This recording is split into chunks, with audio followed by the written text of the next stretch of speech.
What really made the Third Reich unstoppable? For 12 years, a regime born from the wreckage of one catastrophic world war managed to conquer most of continental Europe, terrorize entire populations into submission, and sustain a global conflict that cost the lives of more than 70 million human beings. From the moment Adolf Hitler was appointed Chancellor of Germany on January 30th, 1933, something extraordinary and terrifying began to take shape. A nation humiliated by the Treaty of Versailles, as gutted by hyperinflation and paralyzed by the chaos of the Weimar Republic, was suddenly transformed into the most formidable military machine the world had ever seen. Armies that had taken centuries to build were shattered in weeks. Nations that had withstood Napoleon crumbled before the German onslaught. Generals who had trained their entire lives for modern warfare found themselves outmaneuvered, outpaced, and overwhelmed by an enemy that seemed to operate by a completely different set of rules. How did this happen? What were the true engines of German power between 1933 and 1945? Was it Adolf Hitler's charisma and iron will? Was it the genius of his field marshals and generals? Was it the disciplined ferocity of the Waffen-SS or the terror of the U-boats prowling the Atlantic? Was it the machinery of propaganda that bound a nation together in fanatical loyalty? Or was it something deeper, something woven into the very structure of German society, military culture, and political organization that made the Third Reich a force unlike any the world had faced before? In this video, we are going to answer all of those questions and more. We are going to examine the full machinery of Nazi power, from the battlefield genius of Germany's greatest commanders to the ideological fanaticism that drove ordinary men to extraordinary acts of violence, from the revolutionary doctrine of blitzkrieg that shattered every preconception of modern warfare, to the submarine campaign that nearly strangled Britain into surrender. We will look at the women who stood behind the architects of terror and the children who grew up in the shadow of power. And we will examine how Germany's generals themselves assessed their adversaries and recognized the strengths and weaknesses that shaped the entire conflict. By the time we are finished, you will understand not just how the Third Reich became unstoppable, but why it ultimately was not. So without further ado, let us begin with the very foundation of German military power and the men who wielded it. To understand what made the Third Reich so devastatingly effective in the early years of the war, you have to understand the man who served as Commander-in-Chief of the German Army from 1938 to 1941. Walter von Brauchitsch was not simply a soldier who climbed through the ranks by luck or political favor. Born into a military family steeped in Prussian tradition, Brauchitsch had inherited a culture of professionalism, discipline, and strategic thinking that stretched back generations. His career had been shaped by the brutal crucible of World War I, where he had learned firsthand what mass industrial warfare could do to an army that was not prepared for it. By the time Hitler appointed him Commander-in-Chief, Brauchitsch had developed into an officer of genuine sophistication, a man who understood not just tactics but the broader art of campaign planning, logistics, and the management of modern combined arms forces. What made Brauchitsch's tenure so significant in the early successes of the Third Reich was his ability to translate Hitler's aggressive strategic instincts into coherent operational plans. His military career was marked by his strategic expertise, especially during the successful blitzkrieg campaigns of 1939 and 1940. He oversaw key operations in Poland, France, and the Low Countries, and in each of those campaigns the results were breathtaking. Poland fell in 5 weeks. France and the combined Allied armies of Belgium, Britain, and the Netherlands collapsed in 6 weeks, a campaign that military historians still study with a mixture of awe and disbelief. These were not simply victories, they were annihilations. They demonstrated a level of operational art, a seamless integration of infantry, armour, artillery, and air power that no other military in the world could match at that moment in history. What drove those victories, however, was not simply Brauchitsch's administrative skill. It was a revolutionary concept of warfare that had been gestating inside the German military for years and had finally found both the political will and the material resources to be tested on a grand scale. Blitzkrieg, which translates simply as lightning war, was not a formal doctrine invented overnight. It was the product of a long institutional reckoning with the lessons of World War I, a determination to never again fight the kind of grinding, static, mass attritional warfare that had bled Germany white on the Western Front between 1914 and 1918. The key insight that German military thinkers had developed during the interwar period was that speed, shock, and disorientation could substitute for the raw mass of men and firepower that had characterized the previous war. Instead of advancing on a broad front and grinding the enemy down, German commanders would concentrate their armoured and motorised forces at a specific point in the enemy's defences, punch through that point with maximum violence and speed, and then drive deep into the enemy's rear before the defending army could react and reorganise. The goal was not just to defeat the enemy's soldiers, but to destroy the enemy's command structure, their communications, their supply lines, and their will to resist. In short, Blitzkrieg aimed to make conventional defence impossible. Brauchitsch was central to making this vision operational, but the darker side of his tenure also reveals something important about how the Third Reich sustained its power. Despite his early success, his tenure as commander-in-chief was impaired by his inability to control Adolf Hitler's increasing interference in military matters. Hitler's micromanagement undermined Brauchitsch's authority, especially during critical campaigns such as the invasion of the Soviet Union in 1941, which ultimately led to disaster for Germany on the Eastern Front. His health deteriorated, culminating in a heart attack in November 1941. This health crisis, coupled with the failure of Operation Typhoon, the assault on Moscow, led to his dismissal by Hitler in December 1941. Brauchitsch spent the remainder of the war in forced retirement at his estate, effectively sidelined from further military involvement. He was arrested by British forces in August 1945 on charges of war crimes, held in custody for 3 years awaiting trial, but on October 18, 1948, fate intervened. Just as he was set to face prosecution, Brauchitsch died of pneumonia. The man who had once commanded Hitler's armies would never have to answer for his actions in a court of law. The question his case raises is profound. How much does the quality of military leadership matter when the political structure above it is corrupting everything it touches? To answer that question, we need to look at the man who may have been the most brilliant operational mind in the entire German war machine. Field Marshal Erich von Manstein is widely regarded by military historians as one of the most gifted commanders of the entire Second World War on either side.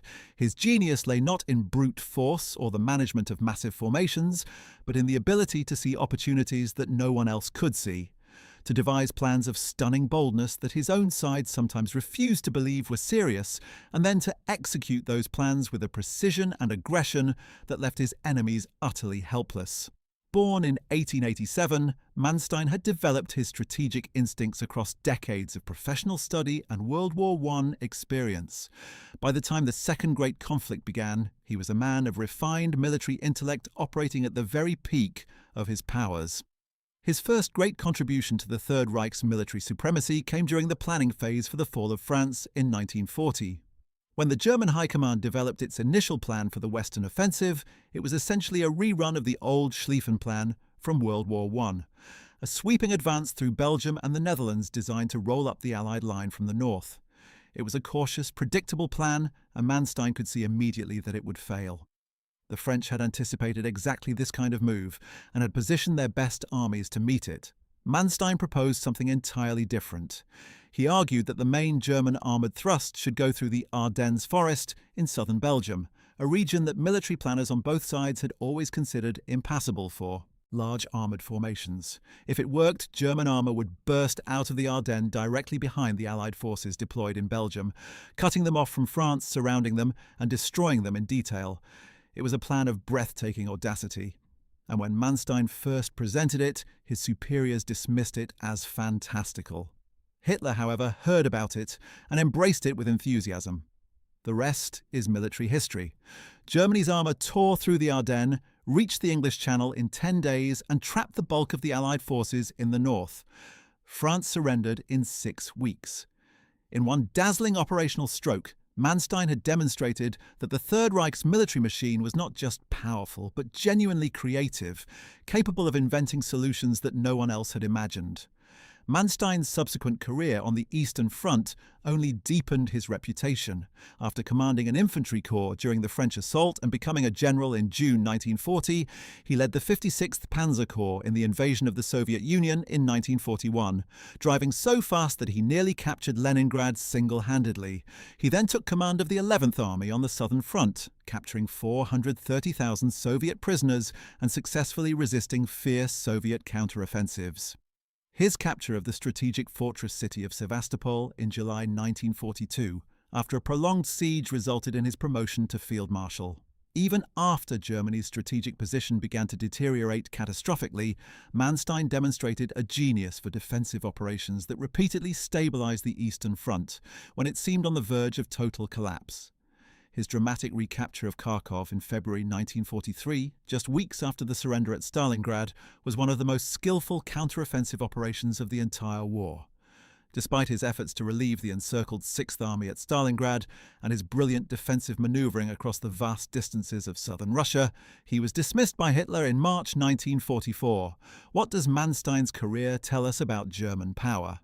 It tells us that at the operational level, Germany had commanders of world historical quality, men whose military thinking was generations ahead of their adversaries.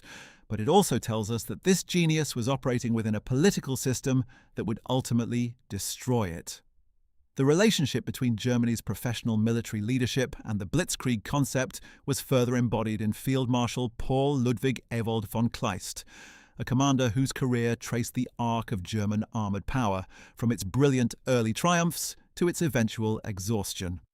Kleist came from a family with a long history of military service, and his career spanned both World War I and World War II.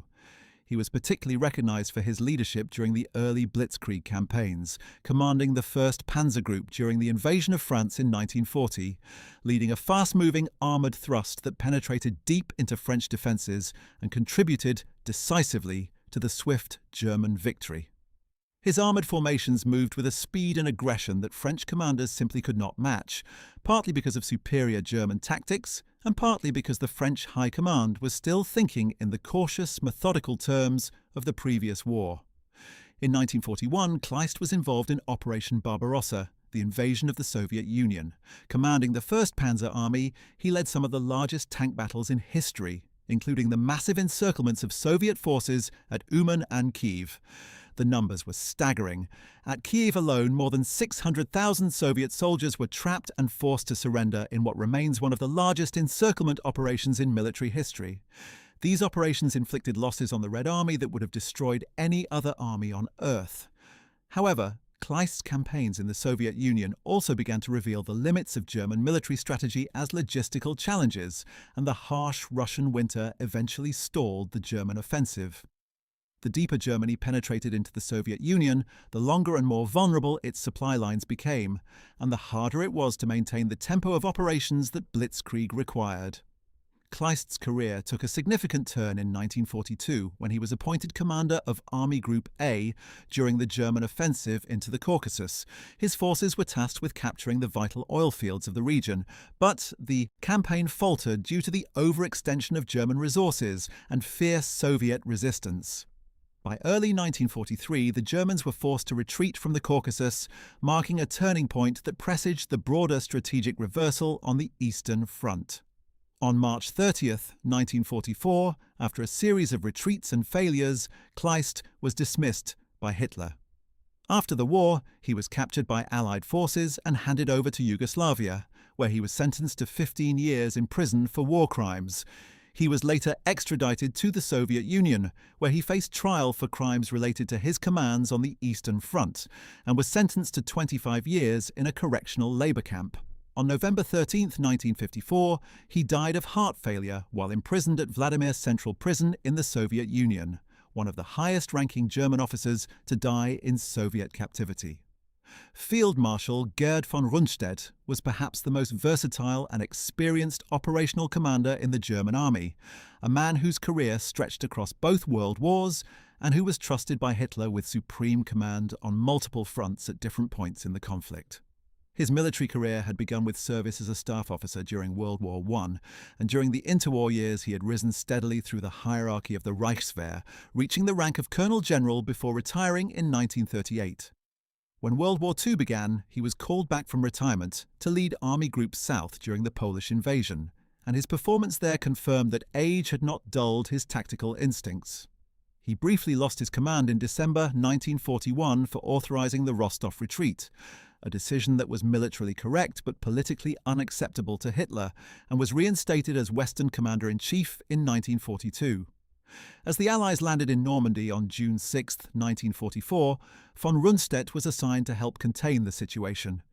He quickly saw with clear eyes what many in Hitler's entourage refused to acknowledge, that the Normandy landing could not be repelled. Following a failed counterattack near Caen on July 1st, Field Marshal Wilhelm Keitel asked him what should be done. Von Rundstedt's response was magnificent in its brutal honesty. He famously retorted, "Make peace, you fools! What else can you do?" This blunt statement of military reality cost him his command the following day. He was recalled one final time as Commander-in-Chief in the West in September 1944, a position he held until Hitler dismissed him again in March 1945. On May 1st, 1945, the day after Hitler's suicide in Berlin, troops from the 36th Infantry Division made him a prisoner of war. He faced charges related to the severity order that had led to mass murders in occupied Soviet territory, but due to his advanced age and deteriorating health, he was never put on trial and was released in July 1948. He spent his retirement in Schloss Oppershausen in Lower Saxony, continually troubled by heart conditions until his death on February 24, 1953. Rundstedt's career illustrates a central paradox of German military power. These were often men of genuine professional quality who served a criminal regime, and the question of where professional duty ended and moral complicity began would haunt German military culture for generations. Among all the elements that made the Third Reich a formidable military power in the opening years of the war, few were as significant as the integrated use of air power with ground forces, and no figure embodied this integration more completely than Field Marshal Albert Kesselring, the man whose affable manner earned him the nickname Smiling Albert, but whose strategic vision made him one of Germany's most effective and resilient commanders across multiple theatres. Kesselring's military career started in World War I and continued into the era of the Weimar Republic before he shifted to the Luftwaffe in 1935. A year later, he earned his stripes as a lieutenant general and became chief of the General Staff of the Luftwaffe. His role in World War II was significant from the very beginning, leading air fleets during the campaigns in Poland and France and playing a crucial part in the Battle of Britain. The use of Luftwaffe aircraft to support ground troops was not incidental to German success in Poland and France. It was essential. German dive bombers, particularly the infamous Junkers Ju-87 Stuka, became a weapon of psychological terror as well as tactical effect, their distinctive wailing. Sound designed specifically to shatter the nerves of troops who had never experienced aerial attack in coordination with armoured assault. The combination of panzer columns crashing through defensive lines while bombers obliterated artillery positions, headquarters and supply columns was overwhelming. No army in 1939 or 1940 had developed the doctrine, the communication systems, or the psychological preparation to withstand this kind of integrated assault. After the attack on the Soviet Union began, Kesselring took up the position of Commander-in-Chief South, and following the Allied invasions of Sicily and Italy in 1943, he devised a defensive strategy on the Italian peninsula that delayed an Allied victory for over a year, extracting maximum cost from Allied forces advancing up a narrow mountainous terrain that inherently favoured the defender. Taking over as Commander-in-Chief West in March 1945, he could not stop the Allied push into Germany but fought to the last, ultimately surrendering the southern German forces on May 7, 1945. In October 1945, he was called as a witness in the Allies' first war crimes trial after the war. 2 years later, in 1947, a British military court in Venice found him guilty of war crimes, specifically for ordering the execution of 335 Italian civilian hostages in the Ardeatine Caves massacre in March 1944, a reprisal for an Italian partisan attack that had killed 33 German soldiers. Initially sentenced to death on May 6, 1947, His sentence was later commuted to life imprisonment. He was pardoned and released in 1952 because of his declining health, after which he became involved in numerous veterans associations and spent his final years writing his memoirs. He passed away in 1960. Kesselring's case illustrates one of the most uncomfortable truths about German military effectiveness. Many of the commanders who made the Wehrmacht so formidable on the battlefield were also complicit in or directly responsible for atrocities that cannot be excused by any appeal to military necessity or professional duty. What, then, was the common thread that ran through all of these remarkable military careers? What gave the German military machine its extraordinary effectiveness in the early years of the war? The answer lies partly in doctrine, partly in leadership quality, and partly in an institutional culture that had evolved over decades to prize initiative, flexibility, and speed of decision-making above all other military virtues. The German military concept of Auftragstaktik, or mission-type tactics, was central to this. Under Auftragstaktik, commanders at every level of the hierarchy were given clear objectives and then trusted to find their own ways of achieving those objectives. They were not required to wait for orders from above before acting on opportunities that presented themselves. They were expected to use their own judgment, to adapt to changing circumstances in real time, and to accept that their superior's intent mattered more than the specific instructions they had been given. This philosophy produced an army of aggressive, independent-minded commanders at every level, from field marshals down to company officers and even individual tank commanders, who could exploit opportunities faster than their opponents could react to them. It was this quality above all others that made German blitzkrieg so devastating, not just the tanks and the aircraft, but the human decision-making system that used them. The contrast with the armies Germany faced in the early years of the war was stark and often tragic. French commanders in 1940 were operating under a system that required permission from above before any significant action could be taken. British commanders were trained in a tradition that valued caution, preparation, and the conservation of forces. Polish commanders were fighting with courage and determination, but with equipment and doctrine that belonged to an earlier era of warfare. Against the fluid, aggressive, initiative-driven German style of combat, these armies were repeatedly wrong-footed, outmaneuvered and destroyed before they could organize a coherent response. But what would happen when Germany faced an adversary who could match and eventually surpass it? That question would define the entire second half of the war, and the answers would prove fatal to the Third Reich. Before we go further, let us ask a question that gets to the heart of German military power. How did Germany's own generals assess the adversaries they faced? Their answers are revealing because they illuminate both the strengths of the German military system and the limitations that would eventually prove its undoing. General Alfred Jodl, who served as the chief of the operations staff of the Oberkommando der Wehrmacht throughout the war, once described George Patton in terms that capture something essential about how German commanders saw their opponents. He was the American Guderian. He was very bold and preferred large movements. He took big risks and won big successes. The comparison to Heinz Guderian, the architect of Germany's Panzer doctrine and arguably the father of modern armoured warfare, was the highest possible praise that a German officer could bestow on an enemy commander.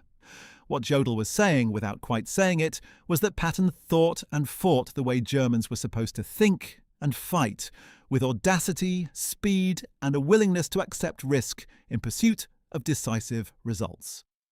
Heinz Guderian himself, the mastermind behind Germany's blitzkrieg strategy, could not help but admire Patton's tactical prowess. He was quoted as saying, "I hear much about General Patton, and he conducted a good campaign. From the standpoint of a tank specialist, I must congratulate him on his victory since he acted as I would have done had I been in his place." This statement is remarkable in its generosity and its precision.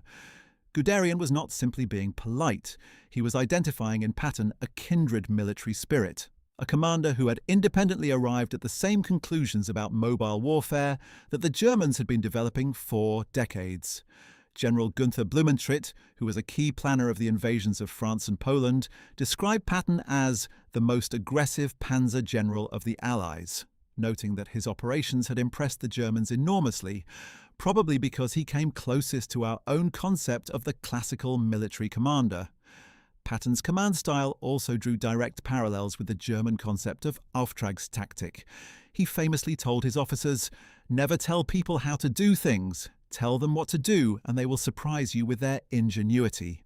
It was pure German military philosophy expressed in American idiom. Yet the German view of Patton was not universally positive, and the nuances of their criticism reveal something important about the limits of German self-assessment. Some commanders saw him more as a tactical genius than a strategic mastermind. Some felt that Patton's rapid advance in Sicily was more about personal glory than strategic necessity. Military historian Harry Yide described Patton's rush to Messina as a display of empty glory. More significantly, some German military thinkers pointed out that Patton's logistical accomplishments, while impressive, were often made possible by the sheer scale of resources available to the Allies, a scale that Germany could never match. This observation cuts to the core of Germany's ultimate strategic vulnerability. The Third Reich was never going to win a prolonged industrial war of attrition against the combined productive capacity of the United States, the British Empire, and the Soviet Union. German military genius, for all its brilliance at the operational level, could not compensate indefinitely for the fundamental imbalance in material resources. The German general's view of British forces was equally complex and equally revealing. You might think the Germans saw their British adversaries as pushovers, but the reality was far more nuanced. German generals held a genuine and somewhat grudging respect for British forces, particularly when it came to their resilience and professionalism. General Siegfried Westphal, a high-ranking German officer, once remarked that the British divisions were the hardest, toughest in attack, and most persistent in defence. German military assessments consistently highlighted what they called the uniformity of the British personnel, an absence of the catastrophic failures and collapses that had characterised some other Allied forces in the early years of the war. Despite this admiration for British troops, German commanders often viewed British leadership as overly cautious. General Erwin Rommel, the famous Desert Fox, expressed this frustration when he said to captured British officers after the siege of Tobruk, "Gentlemen, you have fought like lions and been led by donkeys." It was a brutal assessment, but it captured a real tension in British military culture between the courage of individual soldiers and the institutional conservatism of the command structure. Hitler's own view of Britain added another layer of strategic complexity to the conflict. In his mind, the British were potential natural allies for Germany, a fellow Northern European people whom he believed should be working with Germany rather than against it. He convinced himself that Jews were manipulating British policy, turning a natural ally into an enemy. This bizarre ideological framework had real strategic consequences.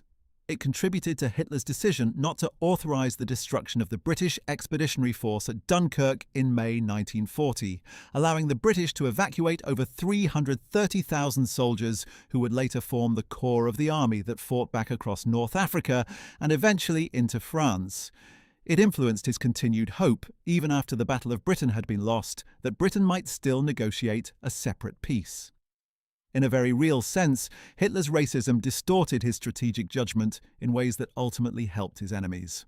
One area where German respect for British capabilities was particularly evident was in the air war. Hermann Göring, head of the Luftwaffe, grudgingly acknowledged British technological expertise when he said, "It makes me furious when I see the Mosquito. The British knock together a beautiful wooden aircraft and they give it a speed which they have now increased yet again."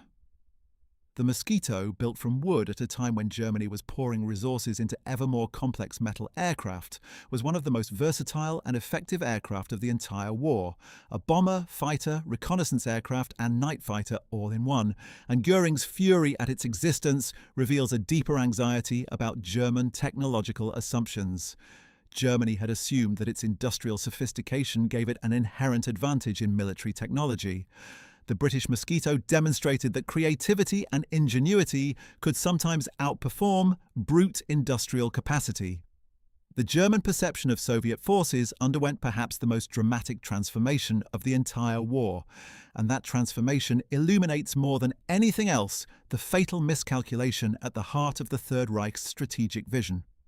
Initially, when German commanders looked east, they saw what Nazi ideology told them to see: a racially inferior people, poorly led, badly equipped, and incapable of standing up to the German military machine.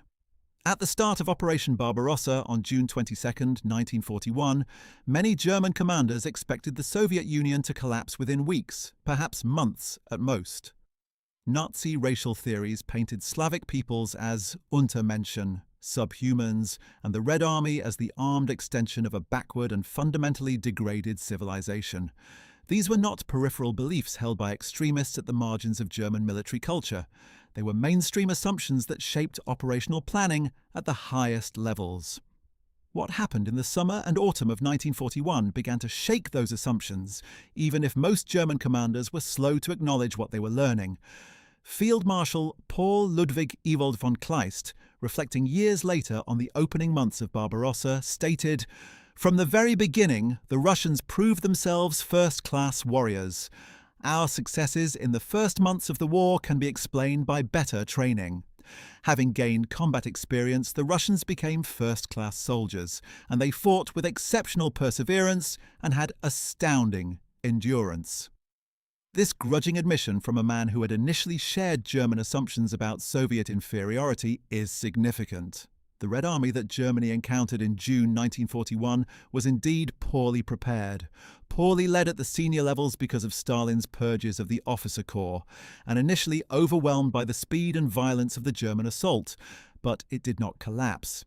It kept fighting.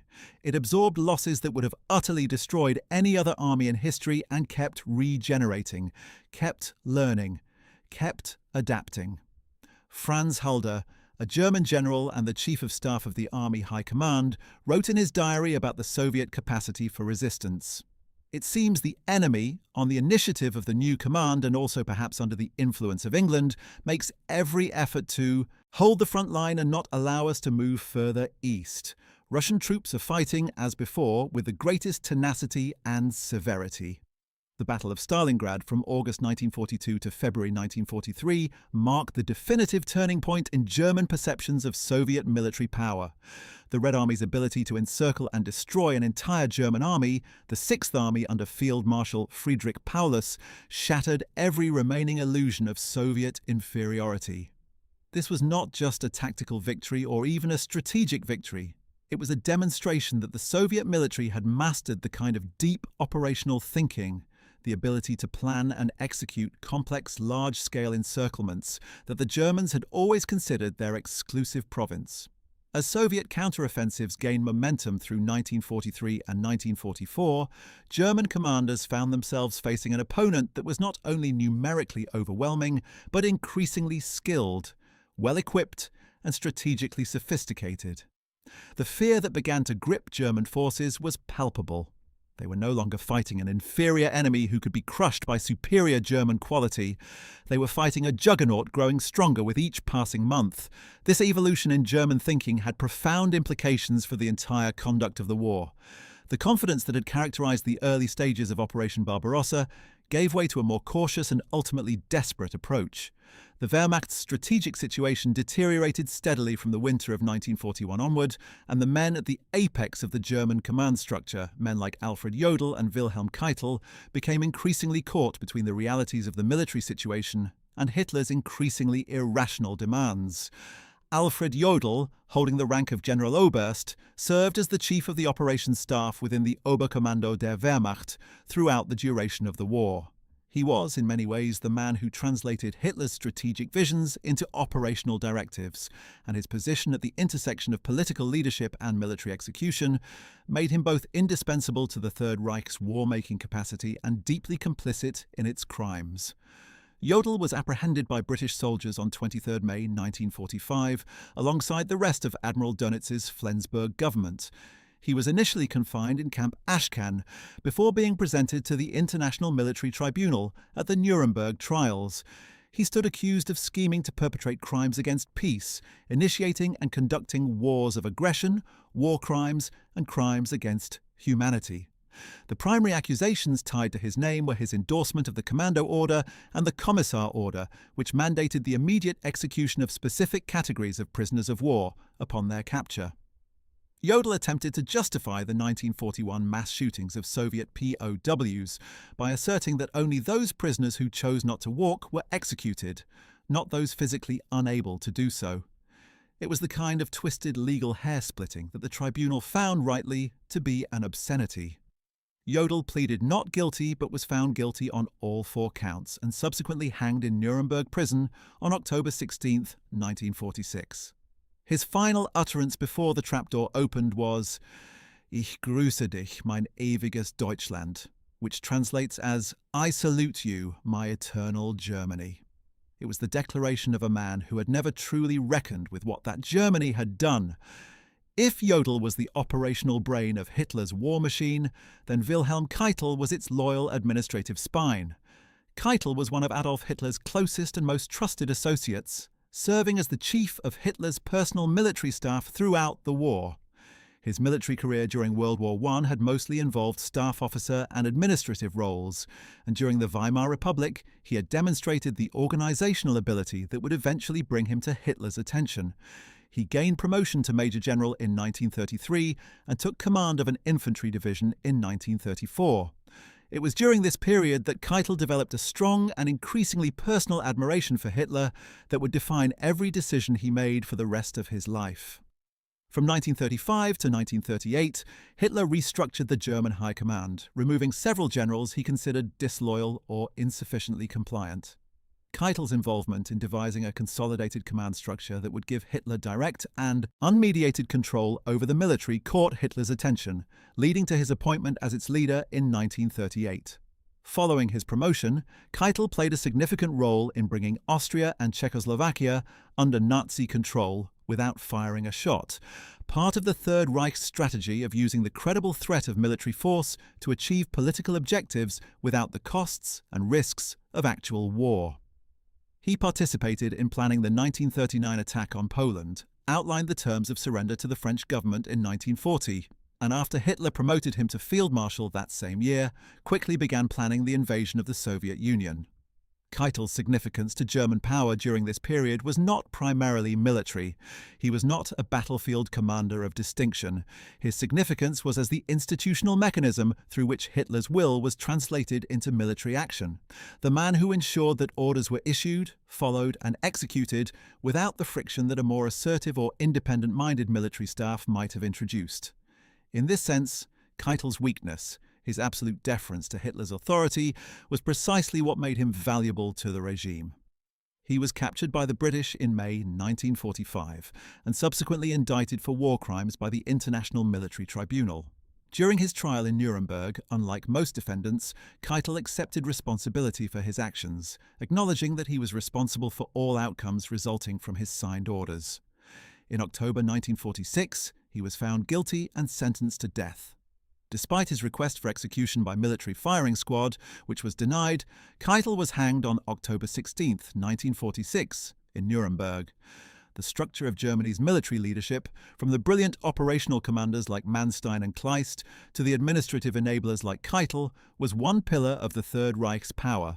But there was another pillar that was in many ways even more important, and it was not military at all. It was ideological. The Nazi Party and its associated organizations did something that no purely professional military organization could do.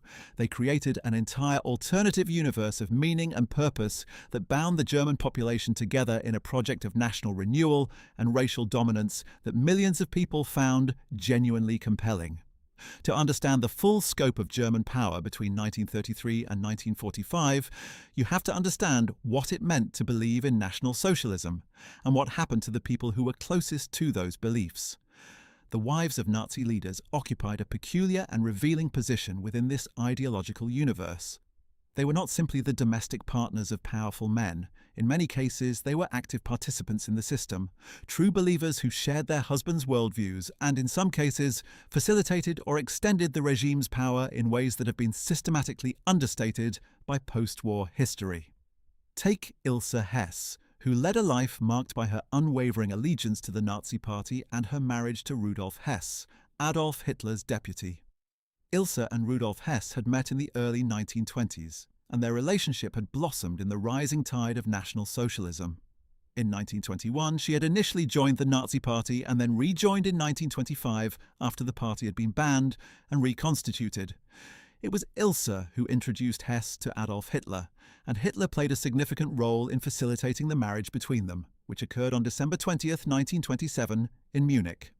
Hitler stood as the godfather to their only child, Wolf Hess, born in 1937. These were not casual social connections. They were the bonds of a genuine political family, people united not just by personal affection, but by shared ideology and mutual commitment to the Nazi project. When Hess made his bizarre solo flight to Scotland in May 1941 in a futile attempt to negotiate peace with Britain, Ilse remained a staunch defender of his intentions and continued to support the party even after her husband's imprisonment. After World War II ended, Ilse Hess was arrested and sent to an internment camp in Augsburg. When released, she moved to Allgäu and opened a boarding house, but she never repudiated the ideology she had helped to build. She remained a devoted supporter of National Socialism until her death, providing support to Stille Hilfe, a secretive relief organization for arrested, condemned and fugitive SS members, essentially an underground network for protecting war criminals. She published a controversial book in 1952 and spent her later years campaigning for her husband's release from Spandau prison, where he was held until his death in 1987. Ilse Hess passed away on September 7, 1995, having remained true to the ideology that had caused the deaths of millions of people. Her life raises uncomfortable questions about the boundaries of complicity. How much did it matter that she had not personally ordered killings? She had believed in, advocated for, and sustained a regime that did. Beyond Blitzkrieg, there was another dimension of the Third Reich's power that has sometimes been overlooked in popular accounts focused on tanks and aircraft and submarines. The Nazi regime had made a series of ruthless decisions about economic mobilization that gave Germany extraordinary military capacity relative to its peacetime economic size. The rearmament program begun in 1933 and accelerating dramatically through the late 1930s, transformed Germany's industrial base in ways that created both genuine military economic strength and, ultimately, dangerous structural vulnerabilities. Under the direction of men like Hermann Göring, who served as plenipotentiary of the Four-Year Plan from 1936 onward, and later Albert Speer, who became Reich Minister of Armaments and War Production in 1942, Germany extracted enormous military output from its economy through a combination of directed investment, slave labor, the plunder of conquered territories, and an increasingly brutal set of priorities that stripped consumption to the bone in order to maximize military production. The slave labor dimension of German military economic power is one of the most important and most morally significant aspects of the Third Reich's capacity to wage war. Albert Speer Sr., the brilliant architect who became Germany's armaments minister, is perhaps the most complex figure in this story. His organizational genius in rationalizing German war production genuinely extended the duration of the war, delaying Allied victory and causing additional millions of deaths. And the production he organized was overwhelmingly dependent on forced labor drawn from concentration camps, prisoner of war camps, and the populations of occupied territories. Speer's post-war claim that he had known nothing of the Holocaust has been comprehensively demolished by historians, but the broader point stands: the Third Reich's military-economic power rested on a foundation of human exploitation so vast and so systematic that it constitutes one of history's most extensive crimes against humanity. This was not an unfortunate side effect of the war effort. It was a central component of German strategy. The question of how German propaganda sustained the population's willingness to fight and sacrifice even as the military situation deteriorated catastrophically is another essential element of the Third Reich's power. Joseph Goebbels, the Reich Minister of Propaganda, was perhaps the most sophisticated practitioner of mass media manipulation that the world had yet produced. From the moment the Nazis came to power in 1933, Goebbels worked systematically to transform every medium of communication: radio, film, newspapers, public rallies, architecture, art, and even everyday conversations into instruments for projecting a unified ideological message. The genius of Nazi propaganda lay not simply in its scale but in its psychological sophistication. It appealed simultaneously to fear and to pride, to resentment of the humiliations of Versailles, and to excitement at Germany's new national greatness, to tribal solidarity within the Volksgemeinschaft, or people's community, and to hatred of the designated enemies who were portrayed as threatening its existence. This emotional cocktail proved extraordinarily powerful, capable of sustaining popular commitment to the regime even under the most adverse conditions. What made German propaganda particularly effective was its integration with the broader social and cultural apparatus of the Nazi state. The Hitler Youth trained the next generation of soldiers and believers from childhood. The League of German Girls shaped the values and expectations of women who would become the wives and mothers of the regime.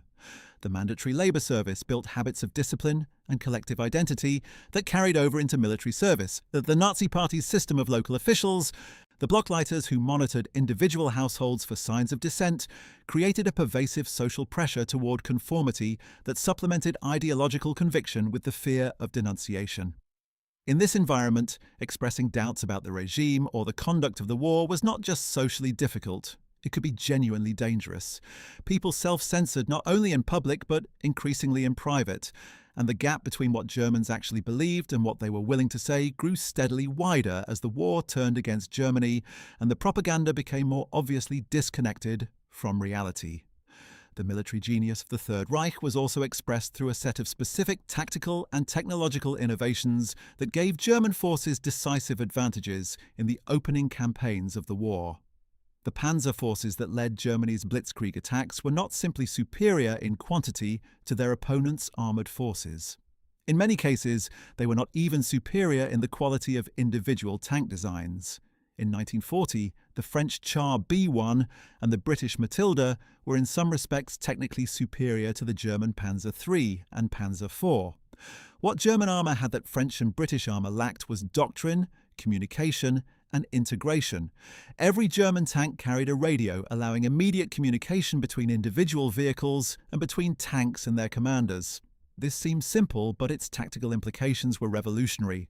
German armoured units could react to changing battlefield conditions in real time, adapt to unexpected obstacles, and exploit opportunities that appeared and disappeared in minutes. French and British tanks, many of which lacked radios or had limited communication capability, were reduced to fighting as individual machines rather than as coordinated units, and the difference was decisive. The role of German air power as an integral component of ground operations was another decisive advantage in the early campaigns. The Luftwaffe's close air support mission, the use of dive bombers and fighter bombers to attack enemy positions, artillery, headquarters, and supply columns in direct support of advancing ground troops, was something that no other air force in the world had developed to the same degree of tactical sophistication. The screaming Stuka dive bomber had a psychological effect on enemy troops that went well beyond its physical destructiveness. It represented a new dimension of the battlefield, one that defenders had no established doctrine for dealing with, and the terror it produced was a genuine force multiplier that magnified the effect of German ground attacks far beyond what the physical damage alone would have produced. This psychological dimension of German military power, the deliberate cultivation of fear and shock as tactical weapons, was central to Blitzkrieg's success. Erwin Rommel, who would eventually become Field Marshal and earn the title the Desert Fox through his campaigns in North Africa, embodied the qualities of German military leadership in their most dramatic and personally charismatic form. Rommel was not primarily a strategic thinker on the level of Manstein. His gift was tactical and operational. The ability to be present at the decisive point at the decisive moment, to read a battle as it unfolded and react with a speed and boldness that consistently left his opponents reeling. In North Africa from 1941 to 1943, commanding the Afrika Korps and later the German-Italian Panzer Army, Rommel conducted campaigns of such brilliance that he earned genuine admiration from the Allied commanders he was fighting. He attacked when he was supposed to defend, defended when he was expected to attack, and consistently extracted results from limited resources that seemed impossible to explain in purely material terms. The British press, following Churchill's example, called him a military genius, the one German commander who could be admired without reservation, because he seemed to be fighting a clean war, a soldier's war, far from the atrocities of the Eastern Front. This image was partly mythological, as German propaganda was quick to exploit Rommel's charisma and the Afrika Korps' achievements for its own purposes. But it contained a real core. Rommel in North Africa was genuinely a commander of exceptional quality, and the German opinion of Allied commanders was partly shaped by the experience of fighting men like Bernard Montgomery, the British general who eventually stopped Rommel at El Alamein in November 1942. The German view of Montgomery was mixed. They respected his organizational ability and his refusal to be bounced into premature attacks, but they found his caution frustrating and his eventual victory as much a product of material superiority as of military skill. Montgomery had more tanks, more aircraft, more fuel, and more supplies. He could afford to be methodical in a way that Rommel, perpetually short of everything, could not. The contrast embodied the fundamental strategic reality that would ultimately doom the Third Reich. Germany was always going to run out of resources before its enemies did. The High Command trial at Nuremberg, in which many of Germany's senior military commanders were prosecuted for war crimes, raised questions about accountability and justice that the passage of nearly 80 years has still not fully resolved. Some commanders, like Keitel and Jodl, were executed. Others, like Manstein and Kesselring, served prison terms before being released. Still others, like Brauchitsch, died before trial. And some, like Weichs, avoided trial on medical grounds that later proved somewhat elastic in their application.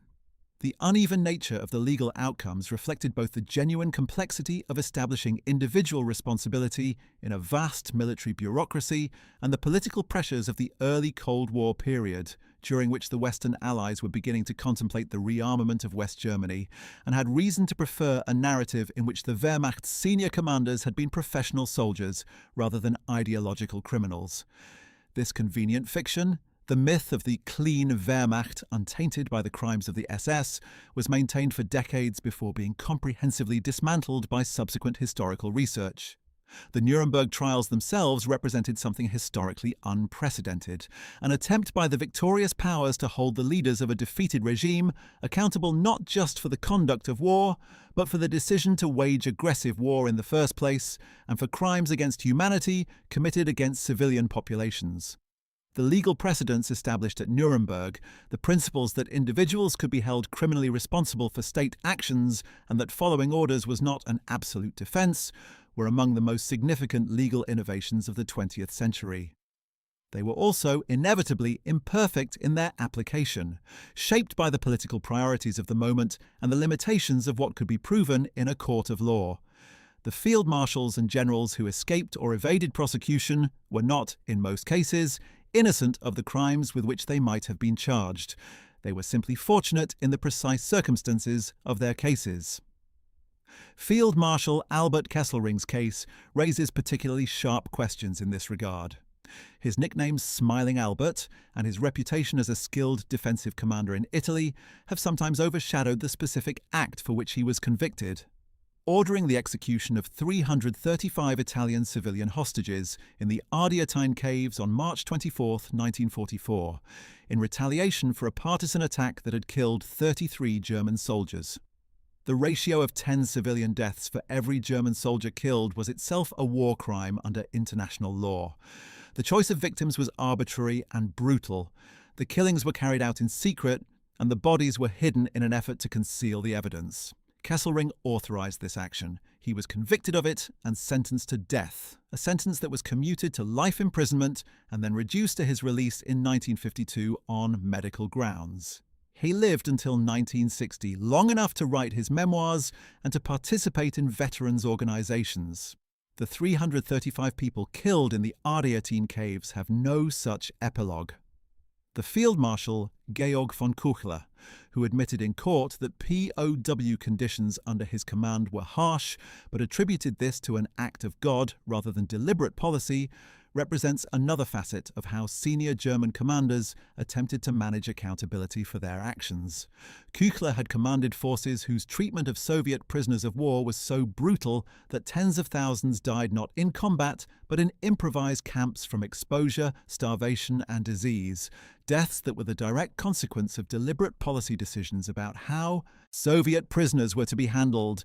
His suggestion that these deaths were the result of winter weather rather than human decisions was a legal defense, not an honest accounting of what happened. The court did not fully accept this defense, but neither did it reject it entirely, and Küchler's eventual sentence of 20 years reduced to 12, and his release in 1953 reflected the complex moral compromises that characterized the entire process of post-war accountability.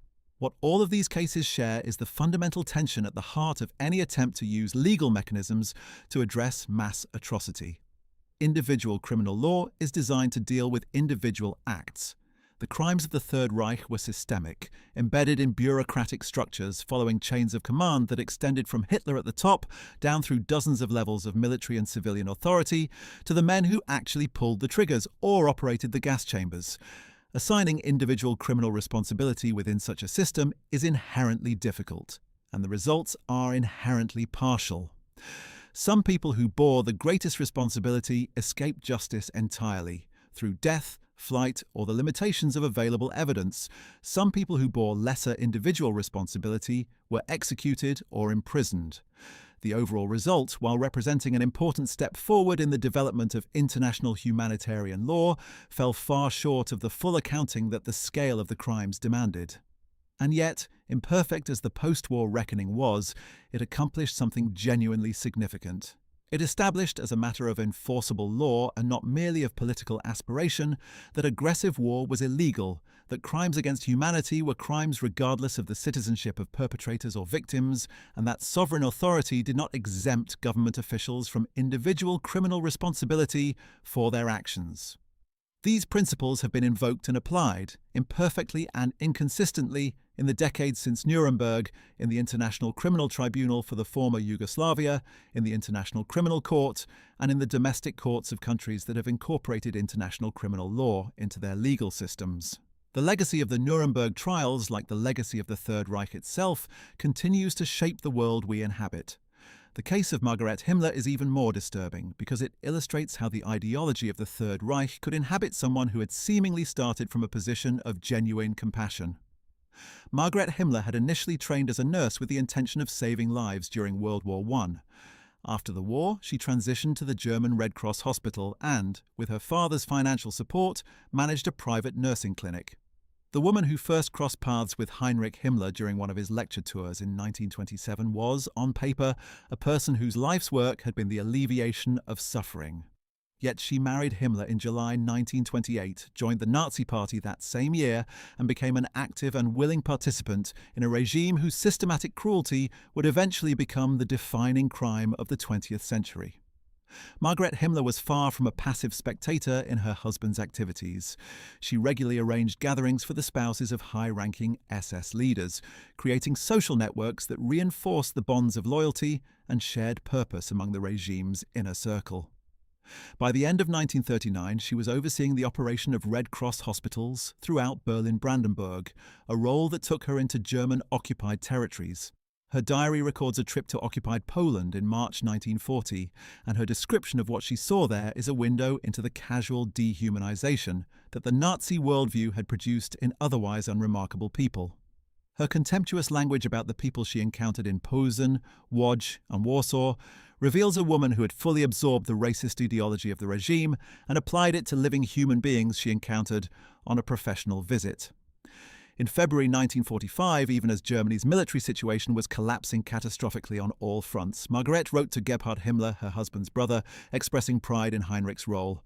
"How wonderful that he has been called to great tasks and is equal to them. The whole of Germany is looking to him." The whole of Germany was looking to a man who was at that moment overseeing the administration of death camps across occupied Europe. When the war concluded, Margaret was subjected to numerous investigations probing the extent of her knowledge regarding her husband's affairs. She denied awareness and pleaded to be cleared of Nazi association. After a prolonged deliberation in 1953, she was deemed a profiteer of the Nazi regime and sentenced to 30 days of penal labour. She was stripped of her voting rights and pension eligibility. After her release, she lived under the pseudonym Margaret Boden until her death in 1967, trying to distance herself from her past. But the distance was illusory. You cannot simply change your name and step out of history. Lena Heydrich's story takes the involvement of Nazi wives to an even more direct level. Lena's journey into Nazism began when her brother Hans, an ardent member of the Nazi Party and the SA, took her to a rally in 1929 where Hitler delivered a speech that she later described as a revelation. She joined the party and threw herself into its ideological world with genuine conviction. It was at a rowing club ball in Kiel at the age of 19 that she met Naval Lieutenant Reinhard Heydrich, who would become one of the most feared men in the entire Nazi hierarchy. Their engagement was announced on December 18, 1930. The following year, Heydrich faced charges of conduct unbecoming to an officer and gentleman for violating a prior engagement promise to another woman, which led to his dismissal from the Navy. It was Lena who suggested the possibility of a career in the newly established SS. Heydrich's ideas for an SS intelligence service impressed Heinrich Himmler so much that he immediately appointed Heydrich as the chief of the newly formed intelligence service known later as the SD. This was not a minor contribution to history. Lena had effectively channeled her husband's ambitions into the precise organizational niche where he would do the most damage, creating the infrastructure of surveillance and terror that would eventually make the Holocaust administratively possible. As an acknowledgement of Heydrich's dedication to the Nazi cause, Hitler gifted Lena with a large estate in rural Bohemia. At the estate, she kept several prisoners for forced labor, and it is alleged that she physically abused them. The family resided there until April 1945, when they fled the approaching Soviet Red Army. After World War II, Lena was acquitted in the denazification proceedings. Through a couple of court battles against the West German government in 1956 and 1959, she successfully secured a pension, a contentious decision given her husband's pivotal role in organizing the Holocaust. Despite being convicted and sentenced to life imprisonment in absentia by Czechoslovakia for war crimes, she managed to avoid serving the sentence. In 1965, during a vacation to Finland, she met and later married Finnish theatre director Mauno Manninen, a move primarily aimed at changing her surname. She tirelessly defended her first husband's reputation up until her passing at the age of 74 on August 14, 1985. Lena Heydrich was married to the man who chaired the Wannsee Conference in January 1942, the meeting at which senior Nazi officials coordinated the implementation of the final solution. She never expressed genuine remorse. Emmy Goering's story adds yet another dimension to the role of women in the Nazi power structure, because Emmy occupied perhaps the most publicly visible position of any Nazi wife during the pre-war years. Emmy Goering married the prominent Luftwaffe chief and senior Nazi Hermann Goering on April 10, 1935, in a ceremony that was essentially a state occasion. Interestingly, even though Emmy had not actively sought membership, she was gifted Nazi Party induction as a Christmas present in 1938. The anecdote tells you something important about how the regime worked. Belonging to the party was not always a matter of ideological conviction, but of social convenience and political expectation.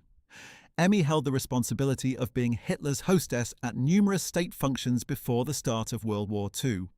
Her self-proclaimed status as the First Lady of the Third Reich led to a significant and revealing rift with Hitler's companion Eva Braun, whom Emmy openly disregarded and treated with disdain. This behavior resulted in Hitler demanding that Hermann Goering instruct his wife to treat Eva with due respect. Emmy was excluded from Hitler's Bavarian retreat, the Berghof, as a consequence. Emmy was in a position of significant power and wealth in Europe during World War II, enjoying a lavish lifestyle supported by her husband's ownership of mansions, estates, and castles in Austria, Germany, and Poland, many of them acquired through the confiscation of art and property from Jews and others classified as enemies by the Nazi regime. This wealth was not abstract or accidental. It was built directly on the suffering of the regime's victims. Upon their daughter Edda's birth, Hermann Goering commanded a tribute of 500 planes to fly over Berlin, stating that he would have doubled the number had it been a boy. After the war, a German denazification court found Emmy guilty of being a Nazi, leading to a year-long incarceration and the seizure of 30% of her remaining wealth. After her release, she managed to get a small apartment in Munich. She wrote an autobiography called My Life with Goering and passed away in Munich on June 8, 1973, at the age of 80. These women were not peripheral figures in the Third Reich. They were embedded in its social fabric, beneficiaries of its power, and in many cases active participants in its ideology. Their stories remind us that the Nazi regime was not a phenomenon produced by a small group of monstrous men operating in isolation from German society. It was a mass movement that drew enormous numbers of ordinary people, men and women, into complicity with its crimes, some through direct participation, some through willful blindness, and some through the kind of enthusiastic ideological commitment that made them eager servants of a system built on racial murder. The children of Nazi leaders inherited this legacy in ways that were often psychologically devastating and morally complex beyond easy resolution. Consider the life of Gudrun Himmler, born on August 8, 1929, the only child of Heinrich Himmler, who was one of the key architects of the Holocaust and the man most directly responsible for the administration of the death camps. Heinrich Himmler had a special fondness for his daughter, ensuring she was flown to his Berlin offices from her residence in Munich, making daily phone calls when she was at home and sending weekly letters. He affectionately referred to her by her childhood nickname, Puppy. She joined him during certain official functions. She was, by all accounts, genuinely beloved by a man who simultaneously organized the murder of millions of people. The cognitive dissonance required to hold these two realities in balance is staggering. Following World War II, both Gudrun and her mother were apprehended by American forces and detained in a series of camps in Italy, France, and Germany. They were summoned to Nuremberg to provide testimony at the trials and released in November 1946. What is remarkable and deeply disturbing is what happened next. Rather than confronting the reality of her father's crimes, Gudrun Himmler spent the rest of her long life defending his memory. She contested the widely accepted belief that her father had committed suicide by biting into a cyanide capsule after his capture, insisting instead that he had been assassinated. She became an integral part of Stille Hilfe, the silent aid organization that provided support to arrested, condemned and fugitive former SS members, essentially acting as an underground support network for war criminals. Her involvement with this organization was maintained for decades, a testament to the astonishing power of filial loyalty to override moral judgment. She remained a staunch supporter of her father until her death in 2018, having lived for 89 years in defense of a man who murdered millions. Martin Bormann Jr. presents a striking contrast, a child of the Nazi elite who chose a radically different path. The eldest son of Martin Bormann, the head of the Nazi Party Chancellery and one of Hitler's most powerful lieutenants, Bormann Jr. was born on April 14, 1930, and was only a child during the height of his father's power and the atrocities of World War II. Growing up under the shadow of his father's prominent position in Hitler's inner circle, his childhood was far from ordinary, yet the young Bormann was kept somewhat sheltered from the most gruesome reality of what the regime was doing. After the war, when he was confronted with the full horror of the actions attributed to his father, it led him on a genuine journey of remorse and redemption. He converted to Catholicism and devoted his life to the church, working in the mission fields of Congo and Cameroon, striving to make amends for his father's misdeeds. His path was not without its own complications. In 2011, he found himself at the center of abuse allegations involving a former student, allegations that were never legally adjudicated because Bormann was by then battling dementia. But the fundamental arc of his life represented an attempt, however imperfect, to break with the legacy he had inherited. Nicholas Frank, son of the infamous Nazi war criminal Hans Frank, chose perhaps the most aggressive form of reckoning with paternal legacy. Born in 1939, Frank was too young to understand the atrocities being committed during the Holocaust, but his adulthood was largely consumed by a quest to understand and publicly denounce his father's actions. Hans Frank, known as the Butcher of Poland, was Hitler's personal lawyer and later served as Governor-General of occupied Poland, presiding over a territory in which millions of Jews, Poles and other people were murdered. Nicholas Frank refused to look away from this reality. He has written several books, including In the Shadow of the Reich, that detail his efforts to comprehend his father's deeds and their impact on his life. His candid public discussions add a unique and often shattering perspective to Holocaust remembrance, the testimony of a man who loves and hates his father in equal measure, and has chosen to let that tension fuel a lifetime of public education about the consequences of unchecked hatred. Edda Göring, the only child of Hermann Göring and his second wife, actress Emmy Sonnemann, lived an almost entirely private life in the shadow of her father's notorious legacy. Born just before the eruption of World War II, her early years were spent at Karen Hall, the Goering family estate, surrounded by the luxury and privilege that came with her father's powerful position. She was often photographed at public events, a symbol of the Nazi regime's attempt to project an image of wholesome family life. She received numerous historic art pieces during her childhood, including a Lucas Cranach the Elder's Madonna and child painting. As the war neared its end, she and her mother relocated to their mountain residence at Obersalzberg near Berchtesgaden. Hermann Goering was sentenced to death at the Nuremberg trials for war crimes, though he escaped the gallows by committing suicide the night before his scheduled execution. This left Edda with a tainted legacy that she spent the rest of her life trying to reconcile with her genuine love for her parents. In the 1950s and 1960s, many of the valuable gifts she had received in her youth became embroiled in long legal disputes, most of which she lost in 1968. While other children of Nazi leaders like Gudrun Himmler actively participated in revisionist organizations and Nicholas Frank confronted his heritage publicly, Edda generally refrained from public discourse. During a 1986 television interview in Sweden, she broke her silence to express deep affection for both of her parents. She passed away in 2018. Rolf Mengele, son of the infamous Nazi doctor Josef Mengele, who had conducted murderous experiments on concentration camp prisoners at Auschwitz, lived a life shaped by the most extreme form of paternal horror imaginable.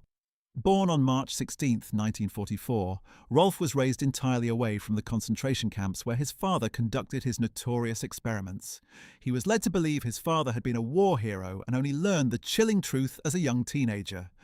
Despite the burden of his name, Rolf made efforts to lead a normal life, studying law and working as a corporate lawyer.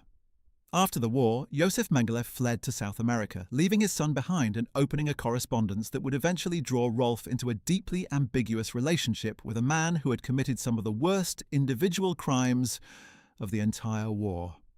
Nazi hunters believed Rolf maintained contact with his father, and to some extent they were correct. Mengele wrote several letters to his son, sparking Rolf's curiosity and leading him to make a journey to South America in 1977 to meet his father. Reflecting on that journey, Rolf acknowledged that his father displayed no guilt whatsoever for his horrific deeds at Auschwitz, even attempting to rationalize them. Despite despising his father and everything he represented, Rolf could not bring himself to betray him to the authorities.